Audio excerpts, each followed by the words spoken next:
Hello, this is Ron. I'm doing a test today of the Bugs 2W, the MGX Bugs 2W. I'm comparing the stock camera in the Bugs 2W versus the Hawkeye Q6 run cam style action camera.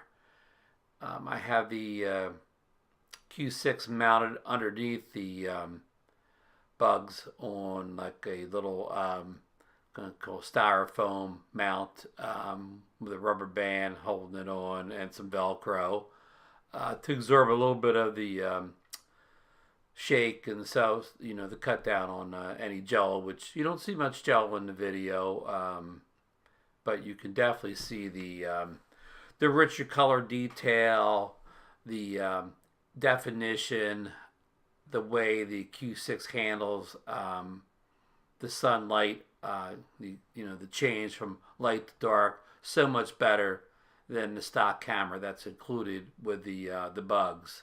Um, it's just a shame that these toy quad makers can't up their camera game a little bit and just add just a little bit better camera. The Q6 has it's 1080. I have it on 1080p, 60 frames per second, and I have the ESI stabilization turned on for it.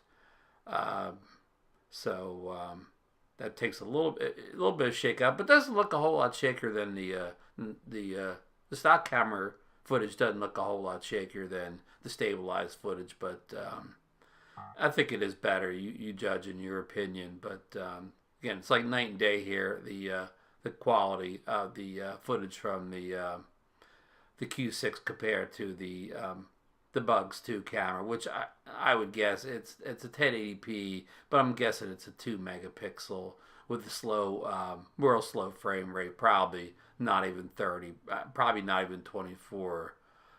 So again, you can see you can compare them. I didn't. I tried to match up the footage as close as I could, but it's a little bit off, and I could have worked harder to match it up, but it doesn't really.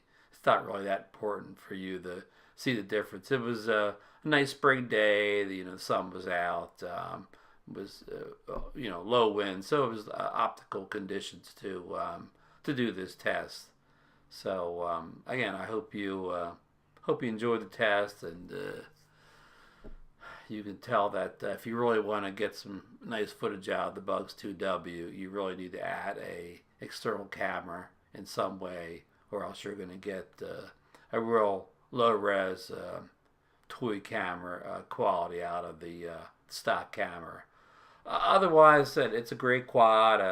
You can see how it handles as I'm flying around the park here near the water. Just the performance is it's a great drone. It's just a shame that they had to put such a hate the word a cheap camera in such a nice drone. Otherwise, I actually flew a lot of this flight with my F my I was going to say FPV goggles, my VR goggles, which I put the